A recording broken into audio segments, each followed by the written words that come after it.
좋으신 하나님 감사합니다. 우리의 선한 목자 되어주시는 하나님을 찬양합니다. 우리를 인도하시고 좋은 꼴로 먹이실 하나님을 찬양합니다. 오늘도 주의 말씀이 들릴 때 말씀을 들을 수 있는 귀와 눈과 심령을 열어주시옵소서. 감사드리며 예수님의 이름으로 기도했습니다. 아멘. 예수님은 어떠한 분이십니까? 예수님은 온유하시고 겸손하시고 방금 저희가 찬양으로 함께 고백했듯이 선한 목자 되시는 분이 바로 우리 예수님이십니다. 예수님께서는 사회적으로 중요하게 여기지 않았던 당시의 어린아이들이 예수님께 나오는 것을 막지 않으시고 환대하셨습니다. 율법적으로는 부정한 혈루증을 앓은 여인이 예수님의 옷자락을 만질 때도 예수님은 분주하셨지만 가던 길을 멈추시고 그 여인을 축복하셨습니다. 예수님은 한없는 사랑을 우리에게 보이시는 분이십니다. 그러나 오늘 본문에서는 예수님께서 여태까지 우리가 알고 있던 그 예수님이 아닌 사뭇 다른 단호함을 보이십니다. 오늘 본문의 시작은 이튿날 이렇게 시작합니다. 어떤 일이 있는 그 다음 날을 의미합니다. 그러면 그 전날은 도대체 어떤 날이길래 그날을 기준으로 삼아서 이튿날이라고 이야기했을까요? 바로 그 전날은 고난주간의 첫날인 종료주일입니다. 예수님께서 예루살렘으로 들어가실 때 어린 나귀를 타고 들어가셨습니다. 수많은 무리들이 종려가지를 흔들면서 호산나 호산나 다윗의 자손이여 라고 예수님을 환영합니다. 그리고 예수님께서는 이 첫째 날 사역을 마치시고 예루살렘에서 베다니로 가셨다라고 성경에 기록되어 있는데, 이 베다니는 예루살렘에서 걸어서 30분 거리에 있는 가까운 마을입니다. 이곳에서는 우리가 잘 알고 있듯이 죽은 나사로를 살렸던 바로 그 동네가 베다니입니다. 그리고 나서 둘째 날 이튿날이 된 것입니다. 종료주일 이튿날 월요일인데요, 베다니에서 이제 예루살렘으로 가는 길에 예수님께서는 시장하셨습니다. 마침 무화과 나무가 보였길래 그 무화과 나무의 잎이 무성하고 그리고 혹시 열매가 있을까 하여 예수님께서는 이 무화과 나무 가까이 가게 됩니다. 그런데 예수님의 기대와 다르게 이 무화과 나무에는 열매가 맺혀 있지 않았습니다. 실망하신 예수님께서 무화과 나무를 향해서 저주를 하십니다. 그 저주 내용이 마가복음 11장 14절 내용인데 우리 같이 한번 읽도록 하겠습니다. 시작.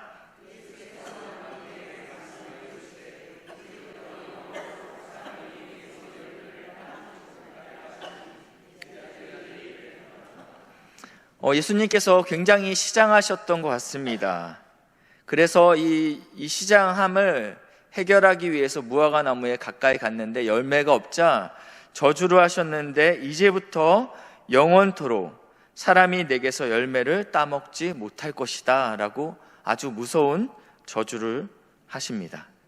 문제는 이 마가복음 기자는 그 다음에 이러한 내용을 덧붙입니다. 아직 무화과의 때가 아니었더라 라고 이야기하고 있습니다. 이 말씀은 어떠한 의미냐면, 만약에 자녀가 초등학생인데 고등학교 수학 문제를 주면서 이거 한번 풀어봐, 엄마 이거는 못 풀겠어요 라고 이야기하면 저주하는 거와 마찬가지입니다. 아직 시기가 아닌 것입니다. 열매를 맺을 때가 아닌데 열매를 맺지 않았다고 예수님께서는 무화과 나무를 저주하십니다. 이 본문에서 우리는 예수님이 왜 그러셨을까라는 궁금증을 갖게 되는데, 어떠한 사람은 아마 예수님께서 배가 고프셔서 이러한 실수를 했을 거다라고 이야기합니다. 배가 고픔은 예민하죠. 아마 성경에서는요, 에서라는 사람이 이러했습니다. 에서는 사냥을 갔다 왔습니다. 굉장히 시장한 가운데 집에 들어왔는데 자신의 동생 야곱이 팥죽을 끓이고 있습니다. 그 팥죽을 나에게 좀 나눠달라고 하니까 이 동생 야곱이 당신의 장자권을 나에게 주십시오. 그러면 내가 이 팥죽을 주겠습니다. 이 팥죽과 장자권을 바꾼다라는 것은 상상할 수 없지만 그 당시에서는 무척 시장하였습니다. 그래서 하지 말아야 될 행동을 하는데 자신의 장자권을 동생 야곱에게 주고 이 팥죽을 먹게 됩니다. 이런 식으로 배가 고프면 잘못된 판단을 하기도 합니다. 20세기 최고의 지성이라고 불리우는 러셀이라는 사람이 있습니다. 이 사람은 위대한 수학자였고 또 노벨 문학상을 받았던 자입니다. 그 사람이 자신의 책 나는 왜 기독교인이 아닌가라는 책에서 오늘 이 본문에 대해서 이렇게 말하고 있습니다. 예수님의 인격에 실망하여 믿음을 가지기 어렵다라고 말했습니다. 진정한 성인이라면 배고프다고 해서 식물에게 화를 내는 것은 아니지 않는가? 위대한 지성가였던 이 사람이 우리가 따르는 그 예수님이 이 정도밖에 아니었어? 그의 인격이 이렇게 형편없었단 말인가? 라고 실망했다라는 것입니다. 정말 예수님께서 배가 고프셔서 아직 때가 되지 아니한 무화과 나무를 저주했을까요? 또 다른 주장을 하는 사람이 있습니다. 이 사람은 좀 더 유명한 사람인데요. 바로 아프리카의 성자 누구죠? 슈바이처입니다. 그분도 책을 썼는데요. 그 책의 제목은 역사적 예수의 연구라는 책입니다. 이 책에서 오늘 본문에 대해서 이렇게 기록하고 있습니다. 그 당시에 예수님은 정신적인 상태가 십자가 죽음을 앞두고 불안과 정신적 혼란으로 정상이 아니었을 것이다. 왜냐하면 예수님께서 지금 유월절 어린 양 호산나 다윗의 자손이여 찬양을 받고 곧 있으면 십자가에 죽게 됩니다. 누구보다도 자신이 죽게 될 것을 예수님이 알고 계셨죠. 이것이 정서적으로 엄청난 압박감이 됐다라는 것입니다. 이 불안함이 있는데 때마침 배고픔이 찾아왔어요. 그래서 이것이 짜증으로 나서 아마 실수로 이러한 일을 했을 것이다 라고 슈바이처는 추측합니다. 정말 예수님께서 배가 고프셔서 아니면 정서적인 압박감을 견디지 못해서 이러한 실수를 하셨을까요? 예수님께서는 왜 무화과 나무를 저주하셨습니까? 그것도 아직 열매를 맺힐 때가 되지 아니한 이 무화과 나무를 저주하신 것은 우리는 이해하기 어렵습니다. 그런데 이 마가복음의 저자는요, 이 일에 대하여 어떠한 해석을 하지 않고 바로 다음 사건으로 넘어갑니다. 다음 사건은 15절부터 19절 말씀입니다. 어떠한 사건이냐면 예수님께서 예루살렘으로 들어가시고 예루살렘 성전으로 들어가십니다. 어떠한 일이 일어났죠? 예수님께서 성전 안에서 장사하는 자들의 상들을 엎으시는 사건이 등장합니다. 이 모습 또한 예수님의 평소의 모습과는 상당히 이질감을 느낍니다. 한없이 인자하고 온유하셨던 분께서 아직 철이 되지 아니한 열매 없는 무화과 나무를 저주했듯이 이제는 성전에서 장사하는 이들에게 참지 않고 분노하셨다라는 것입니다. 요한복음에서는 이 모습을 좀 더 자세하게 드러내고 있는데 요한복음 말씀을 우리 함께 읽겠습니다. 시작.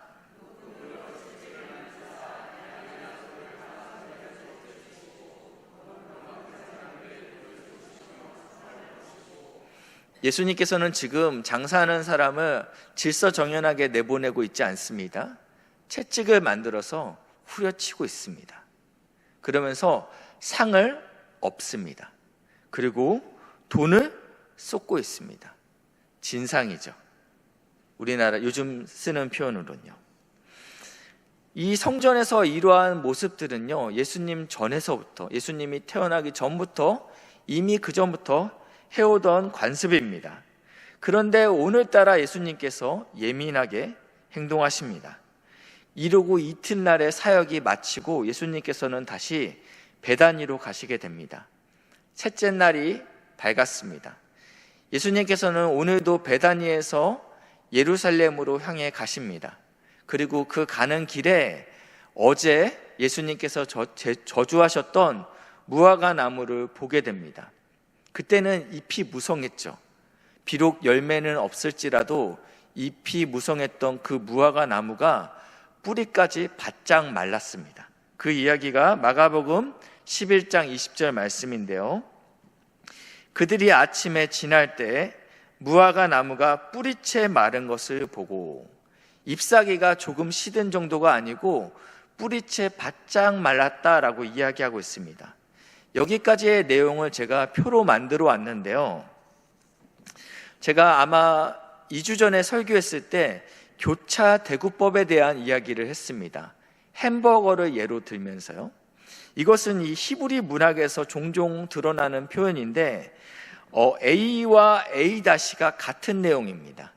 그리고 B가 사실은 정말 이 사람이 하고 싶은 내용을 담고 싶을 때 이러한 문학 구조를 사용하게 됩니다.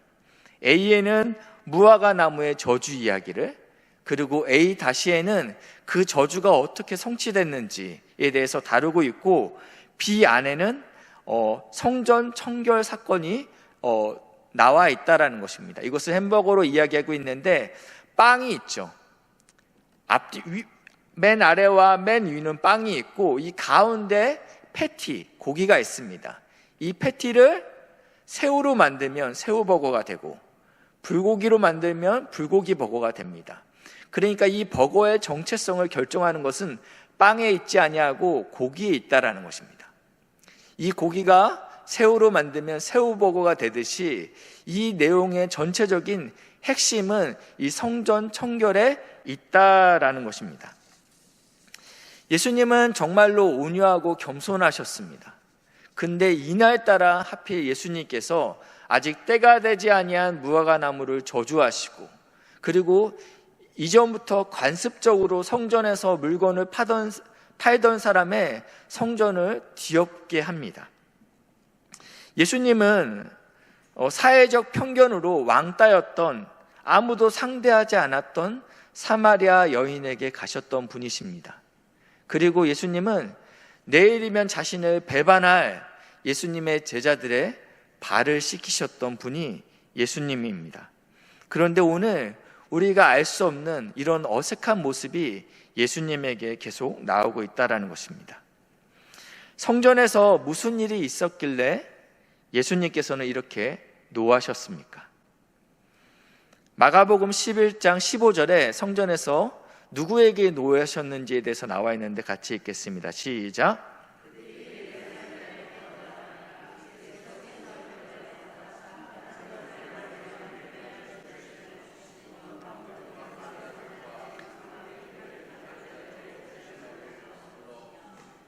예수님께서 지금 성전 안에서 두 부류의 사람에게 분노하고 있습니다. 첫 번째는요, 돈 바꾸는 자들입니다. 많은 학자들이 당시에 예루살렘에 상주하는 인구가 5만을 넘지 않았을 것이다 라고 이야기하고 있는데, 많은 역사학자들이 6월절에는 유대 남성만 25만 명이 모였다, 그러니까 아내와 자녀들까지 하면 거의 100만 명에 육박하는 인구가 지금 이 좁은 성 예루살렘에 단기간 모여 있습니다. 이 말은 성수기라는 소리입니다. 그러니까 대박을 치는 날이죠. 모든 물건 가격이 부르는 대로 팔려지는 때가 이때입니다.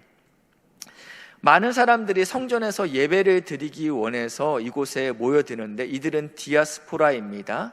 왜냐하면 지금은 로마가 전 세계를 통치하고 있습니다. 그렇기 때문에 기축통화는 로마의 화폐입니다. 이들은 지금 로마의 화폐를 가지고 예루살렘 성전에서 예배를 드려야 되는데, 로마 화폐에는 로마의 황제의 얼굴이 새겨져 있습니다. 이것은 어떠한 형상을 새기지 말라라는 그 우상 숭배에 접촉되기 때문에 로마의 화폐를 성당에서 헌금으로 드릴 수 있지 않았습니다. 그래서 반드시 성전에서만 통용되는 화폐 세겔로 환전을 해야 됐습니다. 수많은 사람들이 환전소에 찾아오죠. 그 당시에 이 환전 수수료가 12.5%나 되었다라고 기록되어 있습니다. 저희가 여행 갈 때 환전을 해갑니다. 보통 은행 가면 기본 수수료가 1.75, 근데 어느 누구도 1.75에 환전하지 않습니다. 자신의 주거래 은행을 가게 되면 아니면 내가 은행의 VIP라면 요즘 젊은 친구들은 카드를 발급받아서 이 수수료를 대폭 낮춥니다. 1.75%에 95%의 할인을 받고 어떤 사람은 100%의 수수료를 아끼기 위해서 환전을 받습니다. 그러나 그 당시에 이 환전 수수료는 정해져 있었습니다. 12.5%.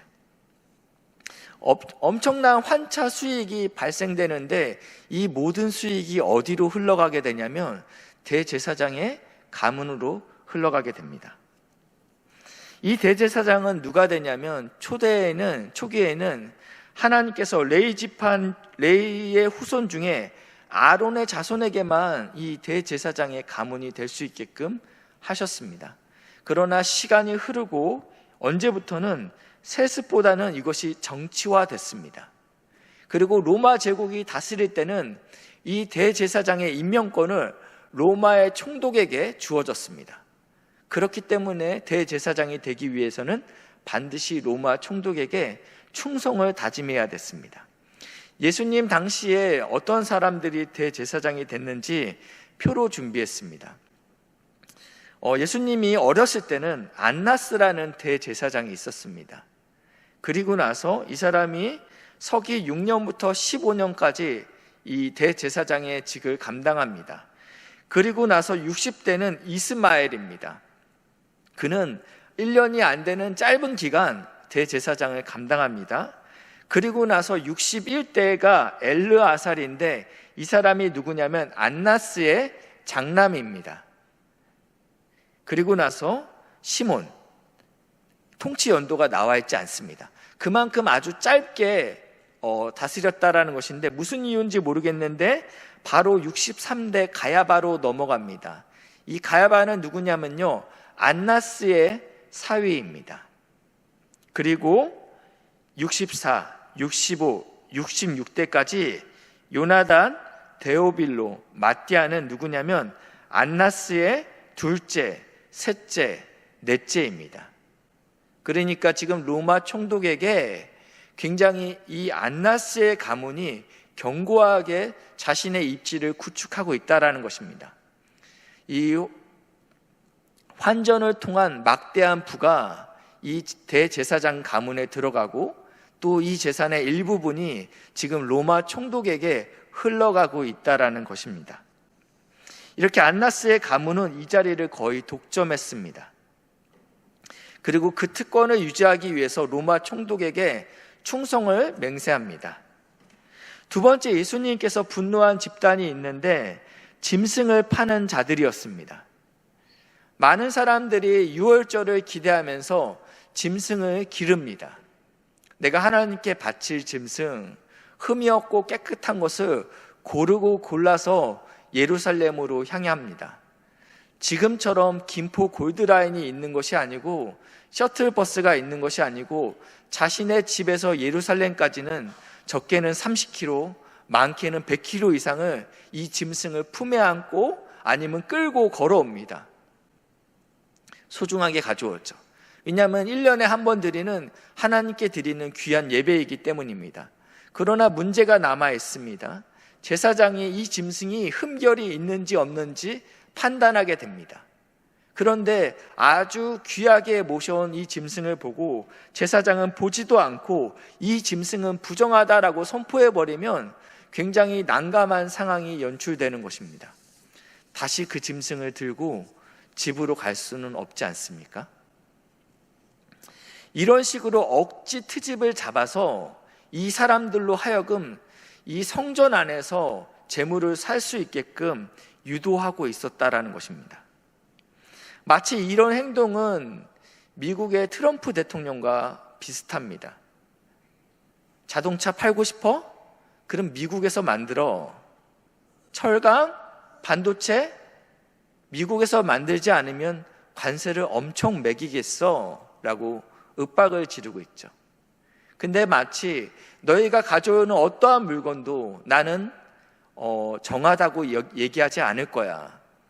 너네들이 만약에 재물을 드리고 싶다면 성전 안에서 파는 그 재물, 그걸 사야 돼 라고 이야기하고 있다는 것입니다.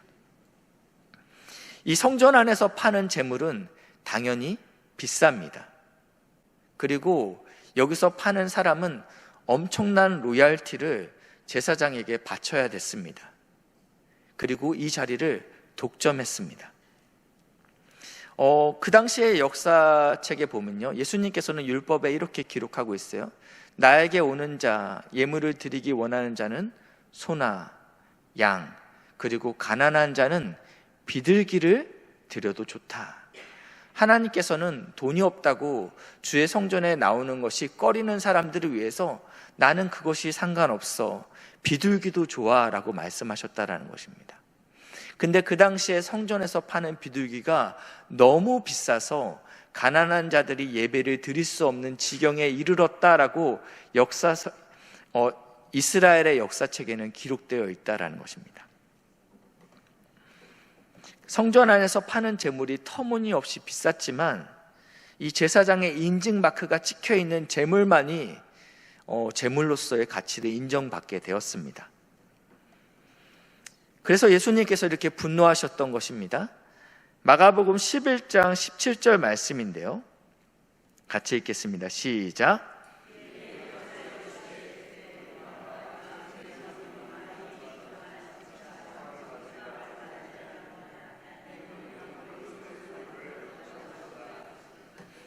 예수님께서 이렇게 왜 분을 내실 수밖에 없는지 우리는 이유를 알게 됩니다. 이곳은 만민이 기도하는 집입니다.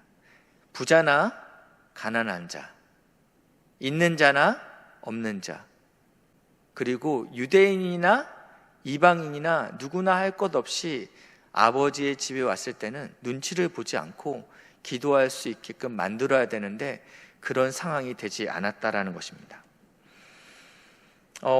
그 당시에 이스라엘의 그 성전의 구조를 가져왔는데요, 보시면 첫 번째 보시면 성소는 제사장들만 들어가는 공간이었습니다. 그리고 일반인들에게 이렇게 공유가 된 장소는 첫 번째는 이스라엘의 뜰이었습니다. 단계가 나눠져 있는데요, 두 번째는 여인의 뜰, 그리고 세 번째는 이방인의 뜰, 이렇게 3단계로 나눠져 있습니다. 먼저 이스라엘의 뜰은 누가 들어갈 수 있냐면 유대 남성만 들어갈 수 있습니다. 여인들 들어갈 수 없고요, 이방인들도 들어갈 수 없었습니다. 이방인이 만약에 저 뜰로 들어갈 수 있다면 할례를 행해야 했습니다. 지금은 기술이 좋아져서 마취하고 항생제를 먹어서 염증을 안 생기게 할 수 있지만 그 당시에는요, 그냥 돌을 갈아서 그 표피를 자르는 수술이었습니다.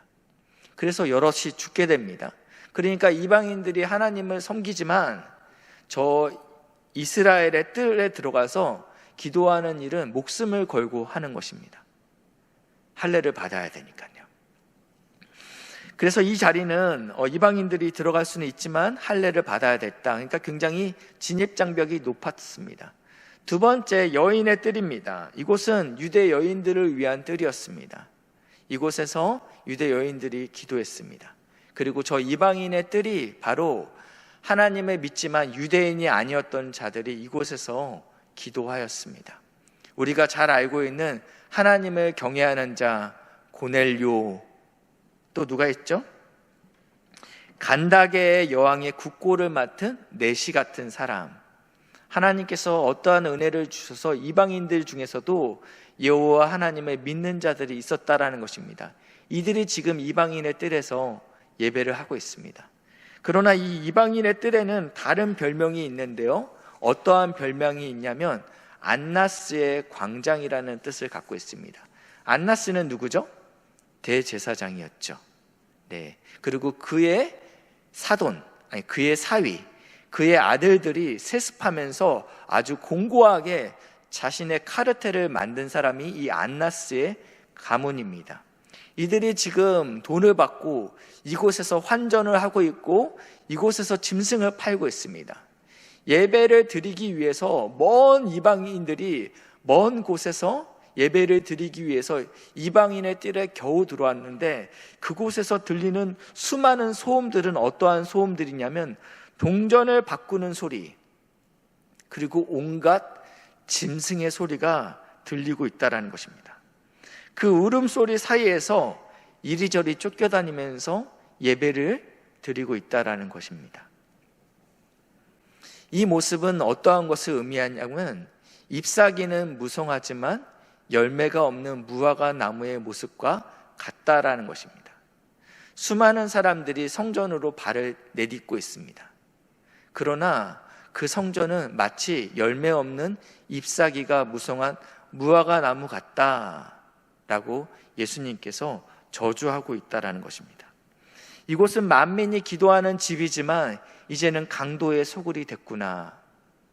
겉은 멀쩡하지만 속은 빈 껍데기구나 라고 지금 예수님께서 이 무화과 나무를 저주하실 때 이 성전을 향해서 예수님이 말씀하고 있다라는 것입니다. 겉은 화려하지만 내면에는 아무런 열매가 없는 무화과 나무처럼 오늘 우리가 지금 우리 발로 성전 안에, 예배당 안에 우리가 들어와 있습니다. 그러나 하나님께서 이것들에 대해서 너는 열매가 있느냐라고 물으실 때 우리는 무엇을 하나님께 드릴 수 있습니까? 하나님, 저 헌금 가져왔습니다. 하나님, 저 예배 나왔잖아요. 그러나 하나님께서 그것은 잎사귀다라고 말할 수 있다라는 것입니다. 경건의 모양은 있지만 경건의 능력을 없는 시대라고 말하고 있습니다. 저는 이 시간 사랑하는 우리 믿음의 성도들을 정죄하기 위해서 이 말을 하는 것이 아닙니다. 이 말씀은 저에게 하는 이야기고 그리고 우리 모두에게 하는 이야기입니다. 우리는 두렵고 떨림으로 하나님 앞에 우리가 드려야 될 열매를 맺어야 된다는 것입니다. 여기까지 얘기했으면 하나님께서 왜 무화과 나무를 저주하셨는지 의미를 알 것 같습니다.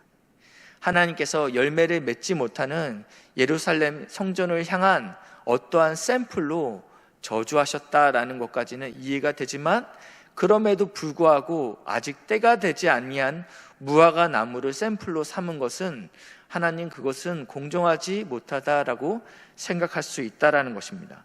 그것은 부당합니다. 하나님, 아직 때가 되지 않았는데 어떻게 열매를 맺습니까? 그것은 부당합니다라고 생각할 수 있습니다.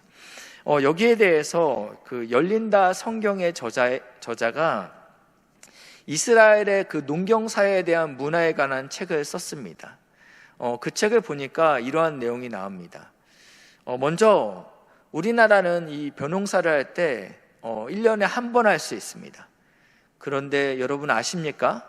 동남아의 어떤 지역은 벼농사를 1년에 3번까지 할 수 있다고 합니다. 기후가 다른 것이죠. 당시에 이스라엘의 그 날씨를 보면 이 무화과 나무는요 1년에 5번에 걸쳐 열매를 맺게 된다고 합니다. 4월 달부터 잎사귀가 나오면서 첫 번째 열매가 맺힙니다. 이 4월 달이 바로 유월절 기간입니다. 이때 맺히는 열매를 이스라엘 사람들은 파게라고 합니다. 그리고 두 번째부터 5번째는 테에나라고 이것을 구분합니다. 우리도 그렇지 않습니까? 미국 사람들은 해초류를 씨위드라고 그냥 통칭해서 이야기합니다. 미역도 씨위드, 파래도 씨위드, 톳도, 거북가사리 뭐 이런 거 있잖아요. 근데 우리는 그걸 다 먹습니다. 그렇죠? 우리는 그걸 다 먹기 때문에 하나하나의 이름을 붙이죠.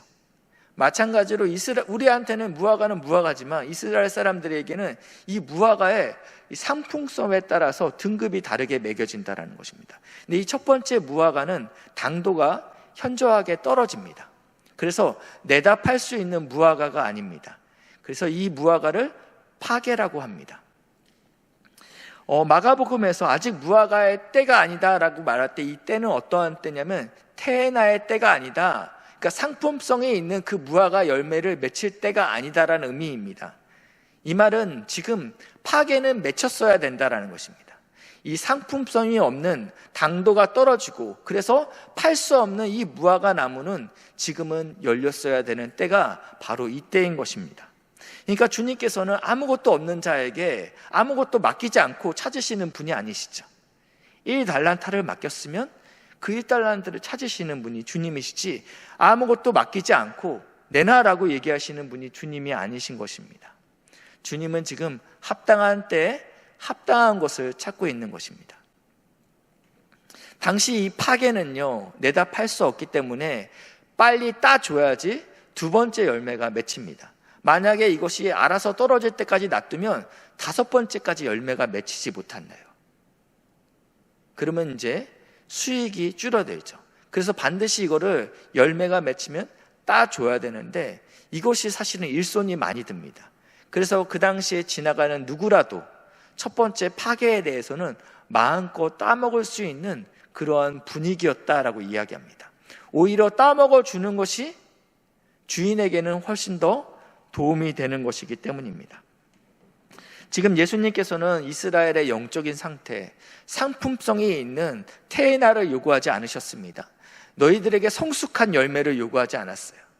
당도가 떨어지지만 이 파괴를 요구하신 것입니다.